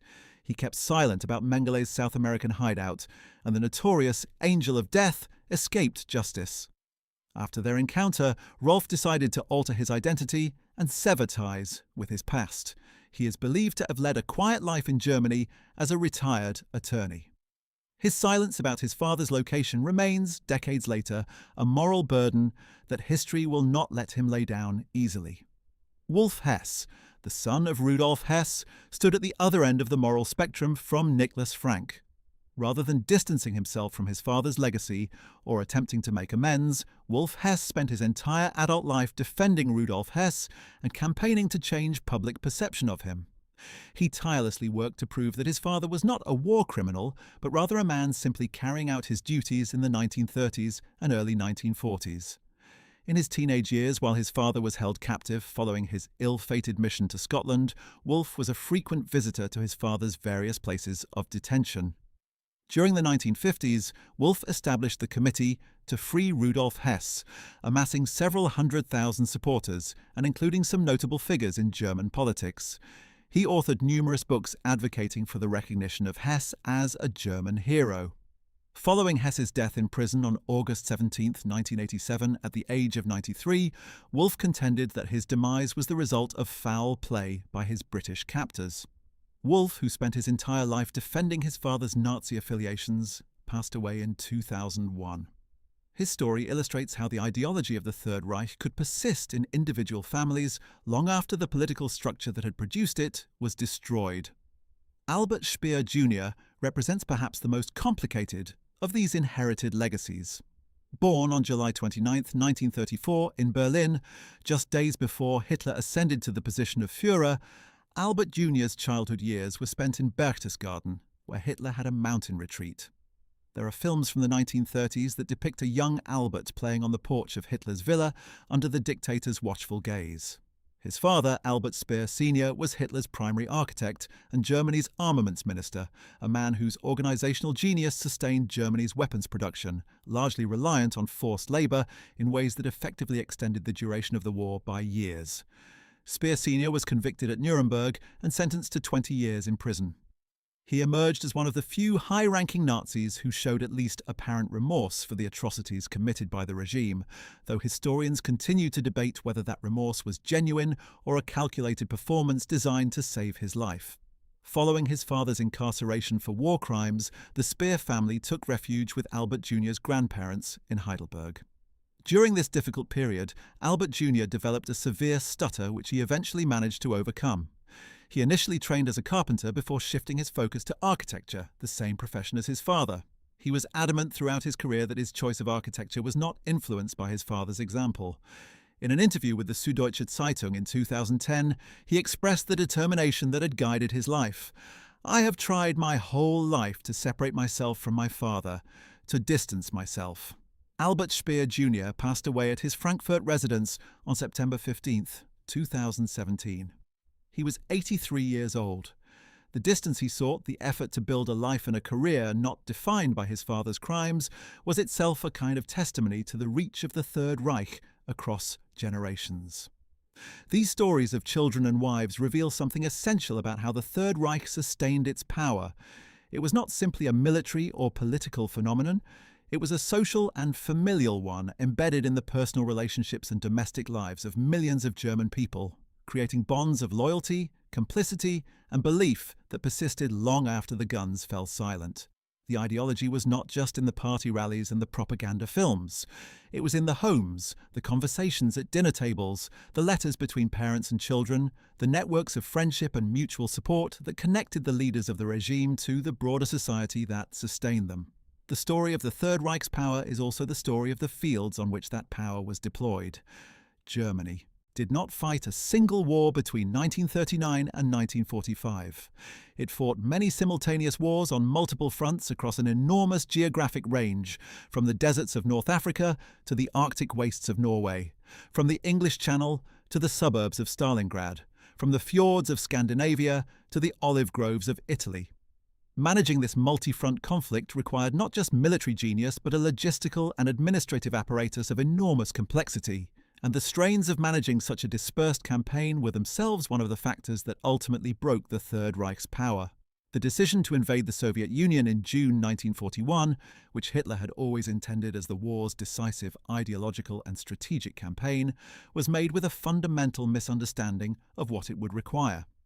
The Wehrmacht planners who drew up Operation Barbarossa assumed that the campaign would be decided in a matter of weeks, that the Soviet Union would fracture quickly under the shock of the initial German assault, and that a campaign of perhaps 4 to 5 months would be sufficient to secure the territory Hitler wanted and destroy the Soviet state as a functioning political entity. These assumptions were rooted partly in genuine military analysis of Soviet weaknesses, many of which were real, and partly in ideological fantasy about the fragility of what Nazi racial theory insisted was an inherently inferior civilization. The German generals who participated in the planning of Barbarossa were professionals who should have known better. Some of them expressed private reservations about the scope and ambition of the plan. Almost all of them suppressed those reservations and proceeded with the confidence that had been built by 5 years of stunning German victories against what turned out to be less formidable opponents. The campaign began brilliantly, as German campaigns usually did. In the first weeks, German armoured spearheads drove hundreds of miles into Soviet territory, encircling and destroying entire Soviet armies in the process. The Minsk Pocket, the Smolensk Pocket, the Kiev Pocket, the Vyazma-Bryansk Pocket, these encirclements captured millions of Soviet soldiers and destroyed enormous quantities of Soviet equipment. On paper, the Soviet Union should have been at the point of collapse well before the end of 1941. But it was not. The Soviet government evacuated industrial facilities hundreds of miles eastward, out of German reach. New Soviet armies materialized from populations the Germans had not accounted for. The Red Army, though bled white in the opening months, kept fighting and kept learning. By the time the German advance finally stalled before Moscow in December 1941, it had become clear that Barbarossa had not delivered what it had promised, and Germany was now committed to a prolonged two-front war against an adversary with vastly greater resources and a demonstrated ability to absorb losses that would have destroyed any other army. The failure at Moscow in December 1941 was the moment when Germany's fundamental strategic dilemma became impossible to deny. Germany was not going to win a short war against the Soviet Union. It was going to fight a long war against the Soviet Union while simultaneously managing its occupation of Western Europe, its campaign in North Africa, and its naval war in the Atlantic. Given the relative sizes of the economies and populations involved, this was a war that Germany could not win in the long run. The question was only how long German military skill, German industrial effort, and German ideological commitment could delay the inevitable conclusion. The answer turned out to be longer than most people expected in December 1941, longer than it should have been given the military realities, and that prolongation of an ultimately unwinnable war cost millions of additional lives on all sides. The Eastern Front's brutal character, unlike anything seen in Western Europe, was shaped by the ideological framework within which the war in the East was fought. Hitler had explicitly designated the war against the Soviet Union as a war of racial and ideological annihilation, not a conventional military conflict between states. This had concrete consequences for how German forces treated the populations of the occupied territories. The Commissar Order and the Barbarossa Decree authorized the summary execution of Soviet political officers and authorized brutal reprisals against civilians, suspected of partisan activity. The starvation of Soviet prisoners of war in German camps was not an accidental consequence of logistical failures, but a deliberate policy. The mass murder of Jews in the occupied Soviet territories was carried out by Einsatzgruppen, mobile killing units operating directly behind the advancing German armies, and the Wehrmacht's relationship with these murder squads ranged from active cooperation to passive complicity. The Eastern Front was not a separate story from the Holocaust. They were the same story. The military commanders whose careers we have explored in this video were all part of this story in one way or another. Lieb's Army Group North cooperated closely with SS Einsatzgruppen, engaged in mass murder. Küchler's forces were implicated in the murder of mentally disabled civilians and the brutal treatment of Soviet POWs. Kleist's 1st Panzer Army drove through territories where millions of Soviet civilians were killed or enslaved. Even commanders like Manstein, whose operational brilliance is genuinely admirable and who has sometimes been presented as a relatively clean commander, signed orders that permitted the murder of Jewish civilians and Soviet commissars and facilitated the work of the Einsatzgruppen, operating in his area of command. The Nuremberg principle that following orders is not an absolute defense cuts both ways. It establishes individual accountability for following illegal orders, but it also forces us to confront the individual choices that these men made, each in his own way, to serve a criminal regime and to implement its criminal policies, even when they had some degree of choice about how far to go. The German naval dimension of the war adds another layer to this portrait of German military power. Beyond the U-boat campaign, Germany's surface fleet posed significant strategic threats in the early years of the war, tying down substantial British naval resources that would otherwise have been available for other purposes. The battleship Bismarck's brief career in May 1941, when it sank the British battlecruiser HMS Hood, the pride of the Royal Navy, and was then hunted down and sunk in a massive British naval operation, illustrated both the capabilities and the limitations of German surface naval power. The German Navy, known as the Kriegsmarine, never had the resources to challenge British naval supremacy on the surface, but it could and did force the British to maintain large forces that might otherwise have been deployed elsewhere. The battlecruisers Scharnhorst and Gneisenau, operating from French Atlantic ports, posed significant threats to British shipping in the early war years. The battleship Tirpitz, sheltering in Norwegian fjords for much of the war, pinned down substantial British naval forces simply by existing as a threat in what Churchill called a fleet-in-being strategy. The technological ambitions of the Third Reich extended well beyond the weapon systems that actually shaped the battlefield. Nazi Germany invested enormous resources in secret weapons programs that sometimes produced genuine technological breakthroughs and sometimes absorbed resources without producing militarily significant results. The V-1 flying bomb and V-2 ballistic missile campaigns against Britain in 1944 and 1945 introduced the age of jet propulsion and rocketry to warfare, technologies whose military and civilian descendants continue to shape the world today. The jet aircraft programs that produced the Messerschmitt Me 262, the world's first operational jet fighter, came too late and in too small numbers to reverse the air war's outcome. But they demonstrated a level of aeronautical engineering that would directly influence post-war aviation in both East and West. Even in defeat, German technological innovation was feeding the future. The story of what made the Third Reich unstoppable is therefore also the story of what made it ultimately unstable.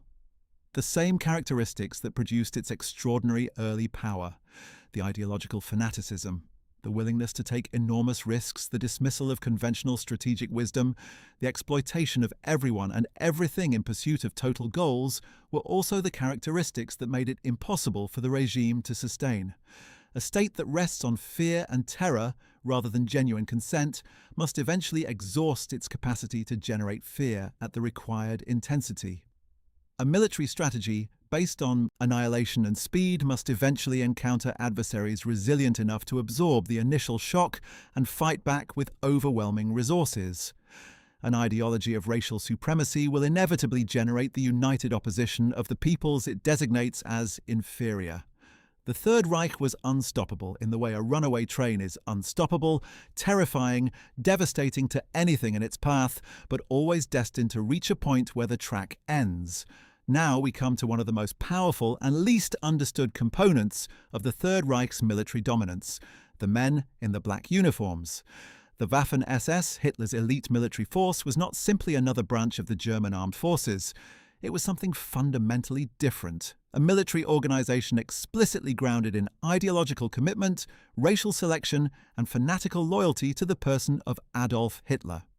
To understand what made the Third Reich unstoppable in its prime, you have to understand what made the Waffen-SS different from the conventional Wehrmacht, and why that difference mattered so much on the battlefield. The origins of the Waffen-SS lay in Hitler's Schutzstaffel, or SS, which had begun as a personal bodyguard unit and evolved into the most powerful organization within the Nazi state. The idea of a separate military arm of the SS, distinct from the regular army, had developed gradually during the 1930s as Hitler sought to build a force that would be loyal not to the German state as an institution, but to him personally.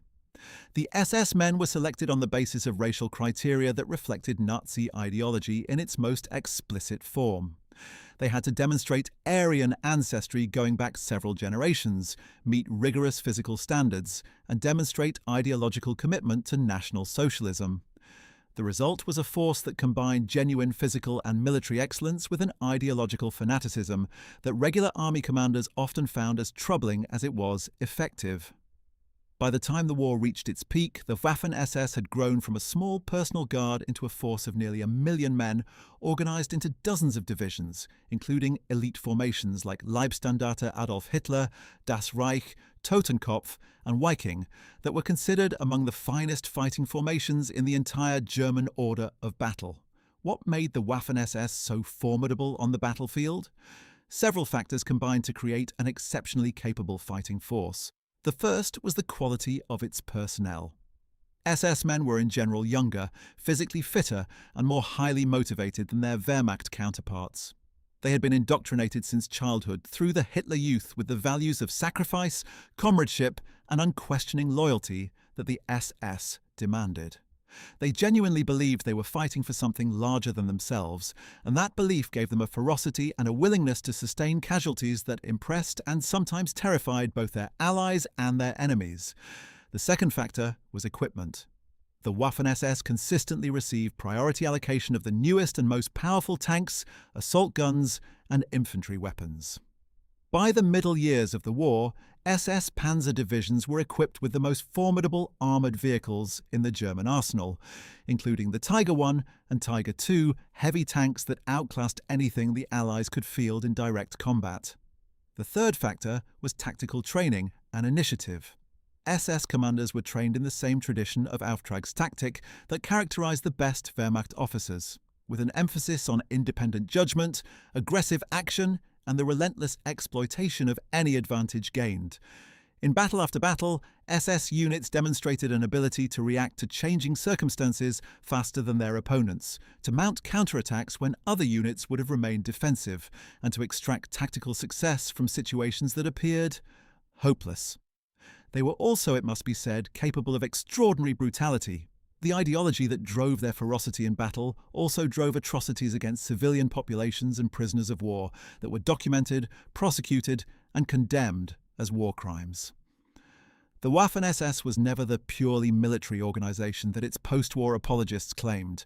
It was an ideological force that committed ideological violence, and the two aspects of its character were inseparable. May 1945. Nazi Germany had fallen. Across Europe, hundreds of thousands of Waffen-SS soldiers were laying down their arms. Once Hitler's so-called elite, they now found themselves prisoners of war or fugitives in a shattered continent. In the immediate aftermath of surrender, the Allied powers issued orders for the total dissolution of the SS and all its branches. Units of the Waffen-SS, from frontline divisions like Leibstandarte Adolf Hitler and Das Reich to auxiliary formations drawn from occupied territories, were rounded up by American, British, and Soviet troops. Thousands were marched into captivity, often wearing the same uniform that had made them a symbol of terror just weeks before. The legal reckoning came quickly. At the Nuremberg trials, held from November 1945 to October 1946, prosecutors argued that the entire SS, including the Waffen-SS, had been a key instrument of Nazi crimes.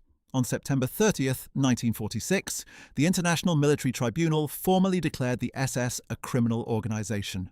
That judgment meant that simply belonging to the Waffen-SS could constitute a crime, though exceptions were made for those conscripted after 1943 or proven to have avoided ideological involvement. A few well-known figures, such as SS Brigade Führer Kurt Meyer of the 12th SS Panzer Division Hitlerjugend, were tried and imprisoned for atrocities committed in France and Belgium, including the murder of Canadian prisoners of war at the Abbey d'Ardennes in June 1944. Others faced military tribunals for their roles in massacres in Italy, the Balkans, and the Eastern Front. But the vast majority of lower-ranking men were released within months, their records marked but their lives largely intact. Conditions in post-war camps were harsh. Many prisoners were kept in improvised enclosures under the open sky, struggling with disease, hunger, and uncertainty. A minority chose flight. With forged papers and sympathetic networks, a number of ex-Waffen-SS officers escaped Europe altogether. Karl Nicolosi Lech, a former panzer commander decorated for his actions on the Eastern Front, reached Argentina in 1948, where he built a quiet life under Juan Perón's regime. Similar routes took other fugitives to Spain, Syria, and even Egypt. These escapes fueled stories of Nazi ratlines organized by clerical or intelligence circles, claims that remain partly documented and partly debated. For those who stayed in Germany, the early post-war years brought disillusionment and exclusion. The name Waffen-SS had become synonymous with brutality and fanaticism. Their veterans were excluded from employment, pensions, and even from official war grave commemorations. By 1948, Germany's new political authorities still considered the Waffen-SS a criminal entity, not a branch of the army. Yet the practical pressures of rebuilding a shattered society soon began to complicate these principles. The creation of the Federal Republic of Germany in May 1949 marked a new chapter not only for the nation, but also for the men who had worn the black uniform. By the early 1950s, political debates over veteran welfare dominated the Bundestag. The introduction of the Bundesversorgungsgesetz, the Federal War Victims Relief Act of 1950, became a turning point. Should men of the Waffen-SS receive benefits like regular Wehrmacht soldiers? Conservative politicians, including Chancellor Konrad Adenauer, eventually agreed that excluding them would risk alienating a large and organized voter base. In 1953, Adenauer publicly declared that the men of the Waffen-SS had fought as soldiers, just like others. That statement carried enormous symbolic weight, signaling West Germany's quiet shift toward normalizing Waffen-SS veterans as part of the broader soldier community. It was the beginning of a decades-long political and historical controversy about memory, responsibility, and the price of social reconciliation. By September 1956, when the question arose of whether former SS men could serve in the newly formed Bundeswehr, out of 3,117 former Waffen-SS applicants, just 508 were approved. The rest were rejected for ideological concerns, criminal records, or pressure from Allied advisors who feared the Bundeswehr could inherit a tainted legacy. Still, those who made it back into uniform often kept quiet about their wartime pasts. In 1951, a group led by Paul Hauser, Otto Kumm, and Felix Steiner founded HIAG, the Hilfsgemeinschaft auf Gegenseitigkeit der Angehörigen der ehemaligen Waffen-SS, the Mutual Aid Association of former Waffen-SS members. HIAG started as a welfare organization to support comrades denied state pensions and benefits. But it quickly evolved into something larger, a political and historical lobby whose central argument was that the Waffen-SS had been an apolitical fighting force, soldiers like any other. By the mid-1950s, HIAG had branches across West Germany and claimed tens of thousands of members, publishing the magazine Der Freiwillige, organizing reunions and financing the publication of memoirs that reframed SS divisions as elite military units rather than ideological forces. Paul Hauser's 1953 book Soldaten wie andere auch, or Soldiers Like Any Other, became the cornerstone of this myth. In 1978, a Der Spiegel investigation revealed HIAG's deep political ties and its attempts to pressure officials on pension reforms, marking a turning point in public tolerance. In 1992, facing dwindling ranks and public disapproval, HIAG officially dissolved. Today, scholars like Sönke Neitzel and Peter Longerich have analysed how ideology, discipline and violence fused within the Waffen-SS structure, emphasising that the organisation was never separate from Nazi politics. It was its armed extension. While the Waffen-SS represented the ideological cutting edge of the Third Reich's land power, there was another dimension of German military capability that came closer than almost anything else to deciding the outcome of the entire war. Between 1939 and 1943, Germany's U-boat fleet came terrifyingly close to severing Britain's supply lines across the Atlantic, which would have starved the island nation into submission and potentially ended the war in Germany's favour before America's industrial capacity could be brought fully to bear. The story of the U-boat campaign is the story of how a relatively small number of submarines, never more than a few hundred operational at any one time, managed to pose an existential threat to the most powerful naval alliance in history. Karl Dönitz was the architect of this campaign and one of the most pivotal naval figures of the entire Second World War. He commanded the U-boat fleet of the Kriegsmarine, igniting a battle in the depths of the Atlantic that would consume 4 years and cost tens of thousands of lives on both sides. As he rose to the rank of Grand Admiral, succeeding Erich Raeder, Dönitz developed and refined the Wolfpack tactic, in which groups of U-boats would coordinate their attacks on Allied convoys, overwhelming the escort vessels and penetrating deep into the merchant columns to sink as much tonnage as possible. From 1939 to 1943, his U-boats dominated vast stretches of the Atlantic, sending millions of tons of shipping to the bottom and threatening Britain's ability to sustain the war effort. The period that Dönitz and his crews called the Happy Time in 1940 and 1941 saw U-boats operating with almost impunity in the waters west of Britain, picking off merchant ships and tankers with devastating efficiency. There were months during which the Allies simply could not replace the shipping they were losing fast enough. Churchill later wrote that the U-boat campaign was the one threat that truly frightened him throughout the war. What made the U-boat campaign so effective was a combination of tactical innovation, the excellent quality of German submarine design, the courage and skill of their crews, and the initial inadequacy of Allied anti-submarine warfare. German submarines of the Type 7 class were excellent fighting machines, reliable, maneuverable, and equipped with an array of torpedoes and communications equipment that made them deadly opponents in the open ocean. The Wolfpack tactic exploited a fundamental weakness in convoy defense. With limited numbers of escort vessels, it was impossible to protect every point of a convoy's perimeter simultaneously. By coordinating attacks from multiple directions, U-boat Wolfpacks could overwhelm the escorts and devastate the merchant ships they were protecting. The tides began to turn against the U-boats from May 1943 onward, when a combination of improved radar technology, long-range patrol aircraft capable of covering the Black Gap in the mid-Atlantic, decoded Enigma communications that allowed the Allies to route convoys away from U-boat patrol lines, and a rapid expansion of Allied naval escort forces collectively tipped the balance against the submarine campaign. That month alone, the Kriegsmarine lost 41 U-boats, a catastrophic rate of attrition that could not be sustained.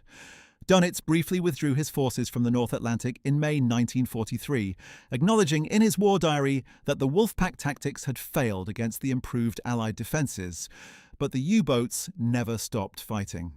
They adapted, adopting new snorkel technology that allowed them to run their diesel engines while submerged, and continued to pose a significant threat until the final days of the war. When Nazi Germany surrendered on May 8, 1945, more than 100 U-boats were still at sea. Within hours, Dönitz issued a simple but historic order. All U-boats were to cease operations, surface, and surrender to the nearest Allied authority. The long war beneath the Atlantic was over.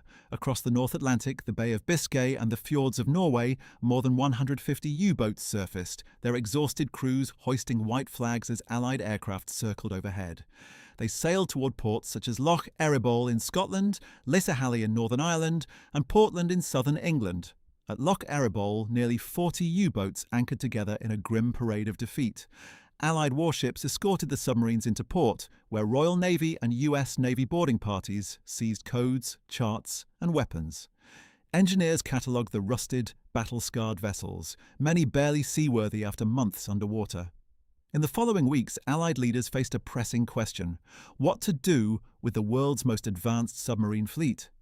The United States and Britain saw immense intelligence value in the revolutionary Type 21 and 23 designs, while the Soviet Union demanded its share of the captured technology.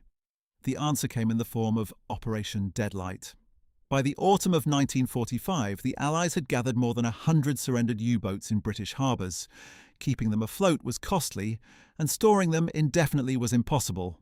The Royal Navy approved Operation Deadlight, a plan to tow the captured submarines out into the Atlantic and sink them. Between November 1945 and February 1946, 116 U-boats were designated for destruction. The Royal Navy divided the operation into 3 dumping areas roughly 100 to 120 nautical miles northwest of Ireland, where the submarines would be sunk by naval gunfire, explosive charges, or by simply opening their sea valves. The logistics were daunting. Many of the U-boats were in dreadful condition after months without maintenance, battered by Allied bombing or deliberate sabotage. Their ballast tanks leaked, their engines seized, and their hulls were weakened by rust. In stormy winter seas, towing these unstable wrecks was a hazardous task. As a result, more than a third of the U-boats never made it to the scuttling zones. 56 vessels foundered or sank on the way, dragged down by rough weather or structural failure. Among the doomed submarines was U-2336, the last U-boat to sink Allied ships during the war. It surrendered at Lissahalli in June 1945 and was deliberately sunk off Ireland in January 1946. The U-2511, Germany's only fully operational Type 21 at the war's end, was scuttled last on February 7, 1946, marking the official conclusion of Operation Deadlight. Not all U-boats were destroyed. The most advanced examples, the Type 21 and Type 23 boats, were spared for study. The Tripartite Naval Commission, formed in August 1945, allocated the surrendered fleet between the United States, the United Kingdom, and the Soviet Union. Each received 10 U-boats for examination. Their streamlined hulls, greater battery capacity, and snorkel systems represented a revolutionary step in submarine design, and the Soviet Union's acquisition of several Type 21 boats served as direct templates for the later Whiskey-class submarines, giving the Soviet fleet a sudden technological leap forward. Particularly significant was U-234, a long-range cargo submarine captured on May 14, 1945, while en route to Japan with a secret payload that included uranium oxide and jet engine components. US Navy engineers studied its construction and cargo before sinking it during weapons tests in 1947. Among the survivors, U-995 eventually became a museum ship at Le Beau near Kiel, and U-505, captured intact in June 1944, was transferred to the Museum of Science and Industry in Chicago, where it remains today as the first enemy warship ever displayed on American soil. For decades, the Deadlight wrecks lay forgotten on the seabed. Between 2001 and 2003, maritime archaeologist Innes McCartney led expeditions that rediscovered many of them, identifying at least 14 intact U-boat hulls preserved in the cold Atlantic mud. Over 30,000 German submariners and countless Allied sailors never returned from the Battle of the Atlantic. Their sacrifice on both sides is the human measure of what the U-boat campaign truly cost. After Hitler's demise, Dönitz succeeded him as head of state in the Flensburg government and directed the signing of Germany's unconditional surrender. Tried as a primary war criminal at Nuremberg, he faced charges of conspiracy to commit crimes against peace, war crimes, and crimes against humanity. While acquitted of crimes against humanity, he was found guilty of the other charges and served a 10-year sentence in Berlin's Spandau prison. After his release in 1956, Dönitz relocated to a small town near Hamburg. In 1958, he published his autobiography, Memoirs 10 Years and 20 Days, passionately claiming that he had no knowledge of Hitler's crimes. Dönitz passed away in 1980 after a prolonged illness. His memoir, like his career, raises questions that no amount of professional achievement can fully answer. To bring all of these threads together, we must return to the central question: what really made the Third Reich unstoppable, at least for as long as it was? The answer is not simple, and anyone who gives you a simple answer is not being honest with the complexity of history. But several factors stand out as decisive. The first was ideological cohesion. The Nazi regime created a total mobilization of German society around a project of national regeneration and racial supremacy that gave millions of people a sense of purpose and belonging that the chaos of the Weimar Republic had denied them. This mobilization drew in professionals and workers, soldiers and civilians, men and women, the educated and the uneducated, through a combination of genuine conviction, social pressure, material benefit, and in some cases outright terror. The women who stood behind the regime's leaders were not passive accessories. They were believers, networkers, and in some cases active participants in its crimes. The children who grew up within the system absorbed its values deeply enough that some of them, like Gudrun Himmler and Wolf Hess, carried those values to their graves. The second was military innovation. The concept of blitzkrieg, the integrated use of armor, motorized infantry, artillery and air power in fast-moving combined arms operations, guided by Auftragstaktik, represented a genuine revolution in military thinking that no other army in the world had fully grasped in 1939. The commanders who gave this doctrine its operational expression, men like Manstein, Kleist, Kesselring, and Rundstedt, were among the finest military minds of their generation. Their opponents were not fools or cowards. They were simply operating with a different set of assumptions about how modern war should be fought, and those assumptions turned out to be catastrophically wrong. The third was the quality of the fighting forces themselves. The Waffen-SS, whatever its crimes, was an exceptionally capable military organization, whose training, equipment, and motivation gave it an edge over almost every opponent it faced. The U-boat arm, under Dönitz, developed and executed a submarine campaign that came closer than any other single weapon system to winning the war for Germany. The German soldier in general, at every level from private to field marshal, fought with a quality of tactical skill, initiative, and determination that compelled the grudging respect of even the adversaries who eventually defeated him. German generals assessed Allied commanders like Patton with the professional judgment of men who understood military excellence when they encountered it and recognized in Patton a mirror of their own best qualities, translated into American idiom. The fourth, paradoxically, was also what ultimately made the Third Reich very stoppable.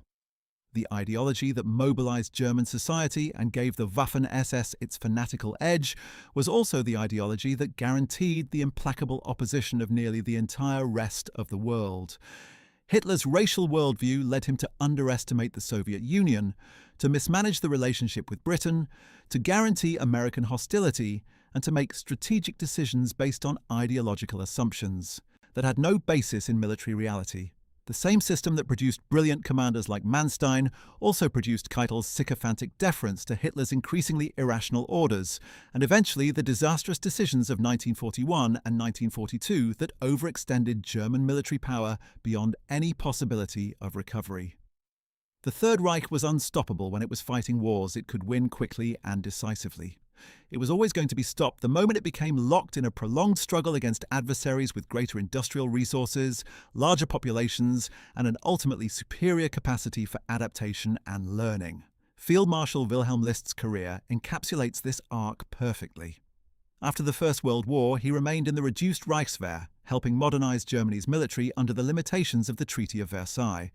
With the outbreak of World War II, he played a key role in the German invasion of Poland in 1939, earned Hitler's favor, and by 1940 was promoted to Field Marshal. One of his most notable assignments was leading German forces during the Balkan Campaign in 1941, commanding the army group that drove through Yugoslavia and Greece with stunning speed. However, List's involvement in the Balkans also connects him to the darker aspects of the war. The region saw brutal repression, mass executions, and harsh reprisals against partisans and civilians. In 1942, his career ended abruptly during Case Blue, the German summer offensive on the Eastern Front. Tasked with capturing the vital oil fields of the Caucasus, his forces faced logistical challenges and fierce Soviet resistance, and when the operation faltered, Hitler dismissed him from command. He was arrested by Allied forces, tried in the hostages trial where German generals were prosecuted for war crimes in the Balkans, and sentenced to life imprisonment in 1948. He was released in 1953 due to ill health. He continued to live for 19 more years, passing away on August 17, 1971, at the age of 91. His post-war longevity, living out his days while the crimes committed under his command remained unfully accounted for, is one of the persistent moral discomforts of the period. Georg von Küchler's trajectory was similar. He joined the German army in 1900, rose through the ranks during World War I, specialized in artillery during the interwar years, and reached his peak during World War II, commanding the 18th Army and later Army Group North in the invasion of the Soviet Union. He was promoted to Field Marshal in 1942. By early 1944, with the Red Army making significant advances, Küchler was relieved of his command by Hitler due to his failure to halt the Soviet counteroffensives. At the end of the war, he was arrested by the American Army. Unlike some of his counterparts who died before trial or evaded prosecution on medical grounds, Küchler faced the consequences of his actions.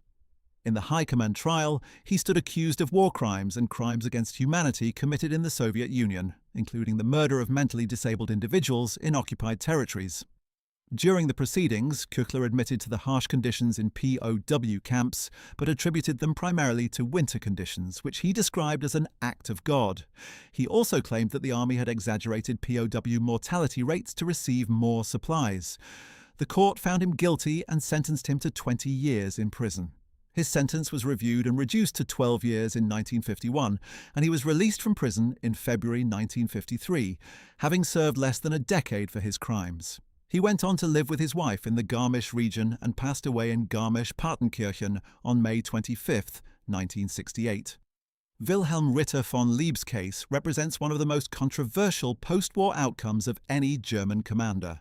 Lieb commanded Army Group C during the invasion of France in 1940, playing a key role in the rapid defeat of French forces, a success that earned him a promotion to Field Marshal. On March 30, 1941, Lieb was among over 200 senior military officers who attended a speech delivered by Adolf Hitler, in which Hitler detailed his vision for an ideological war of annihilation against the Soviet Union. During Operation Barbarossa, Lieb was assigned to lead Army Group North, advancing through the Baltic states toward Leningrad. His forces were implicated in war crimes against civilians, cooperating closely with SS Einsatzgruppen, responsible for mass executions, particularly targeting the Jewish population. Lieb was also involved in transmitting the Barbarossa Decree, which authorized the killing of Soviet political commissars and harsh treatment of Soviet prisoners of war. On January 15, 1942, Lieb requested that Hitler either grant him autonomy in his command or relieve him, and Hitler chose to relieve him. He was never given another command. Lieb was tried in the High Command trial. Despite serious allegations, his trial resulted in a surprisingly lenient sentence. His defense attorney portrayed him as a humane soldier who had not knowingly transmitted criminal orders, and the court convicted him of transmitting the Barbarossa Decree and its criminal application by subordinate units. However, he received only a 3-year imprisonment sentence, effectively time served. The judgment stated that no criminal order bearing his signature or stamp of approval had been introduced into evidence. What makes this outcome particularly troubling is the evidence of his material relationship with the regime. Despite receiving what amounted to a light sentence, Lieb had accepted secret gifts from the Nazi regime worth 250,000 Reichsmarks and an estate valued at 660,000 Reichsmarks. These were not tokens, they were rewards for loyalty and compliance.